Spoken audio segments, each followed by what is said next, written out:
तौबा की एक बात यह कि कुछ भी असली नहीं है क्या यहां? दवाएं भी नकली मिल रही हैं। 53 दवाएं टेस्ट में फेल हुई तो कंपनियों ने कह दिया कि यह तो हमने बनाई ही नहीं। इससे पहले नागपुर में तो सरकारी अस्पताल में दवाएं चेक हुई तो उनमें टैल्कम पाउडर निकला। दवाओं के नाम पर टैल्कम पाउडर की गोलियां तक दे देते हैं लोग। मरीज दवा समझकर खाए और वो दवाई ना हो, और यह सब सरकारी अस्पतालों में सप्लाई हो गया। नागपुर में वो पकड़ा गया। अब ये 53 दवाएं टेस्ट में फेल हुई तो जिन कंपनियों के नाम से वो बनी थी उन्होंने साफ कह दिया कि ये तो उनके यहां बनी ही नहीं है। तो ये सब नकली दवाएं सप्लाई कैसे हो रही हैं? कैसे केमिस्ट की दुकान तक जा रही हैं? कैसे अस्पतालों तक जा रही हैं? लोग तो डॉक्टरों को गलत मानेंगे ना कि दवा असर ही नहीं कर रही। और वो तो छोड़िए, इनका नुकसान भी तो हो रहा होगा। टैल्कम पाउडर खाने से तो बताते हैं कैंसर तक हो सकता है, और जिस बीमारी के इलाज के लिए दवा ली वो भी तो ठीक नहीं होगी, बल्कि केस बिगड़ सकता है।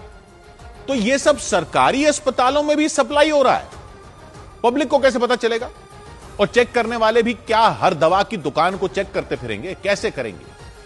दवा कंपनियों में जो दवा बने वो तो वहां चेक हो सकती है, और वहीं और कहीं और पकड़ी जाए तो उसका बैच नंबर वगैरह देखकर चेक हो सकती है। लेकिन अगर दवा पूरी ही नकली बनी हो, कंपनी में बनी ही ना हो, वो कैसे चेक होगी?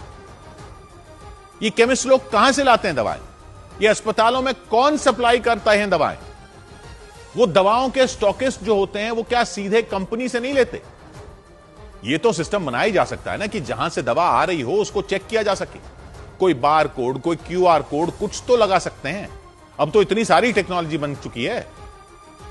ये कोई पब्लिक का काम थोड़ी है कि पब्लिक अपनी रिस्क पर दवा लेगी। पता नहीं दवा में दवा भी है या दवा अपने आप में ऐसा जहर है जिसकी खुद दवा लेनी पड़ेगी। ये सब तो अधिकारी ही देखेंगे ना। चोरों का तो कोई दीन ईमान है ही नहीं। दवाएं भी नकली बनाने से बाज नहीं आ रहे, तो अधिकारी ही कोई तरीका बनाए ना, ऐसा तरीका कि यह हो ही ना सके। शराब के लिए तो बना रखा आपने। एक्साइज विभाग को पूरा ऐसा सिस्टम बनाया हुआ है एक्साइज विभाग का कि एक एक बोतल का हिसाब रहता है। किसी शराब की दुकान पर तो कोई बोतल ऐसे नहीं पहुंच जाती जो बिना एक्साइज दिए बिक जाए।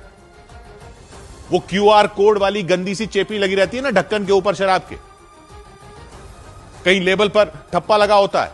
तो जब शराब के लिए सिस्टम बना सकते हो ना, तो कोई एक्साइज से बच ना सके और ना ही कंपनी के बाहर बनी शराब दुकान पर पहुंच सके, तो दवाओं के लिए क्यों नहीं बना सकते? केमिस्ट के पास या अस्पतालों में पहुंचे ही क्यों कहीं और बनी हुई दवा? करना चाहो तो सब कुछ हो सकता है। इस पर तो कर दो। ऐसा तो मत करो कि लोगों का दवा से ही भरोसा उड़ जाए। जान का सवाल है, इसको तो भ्रष्टाचार से अलग रखो।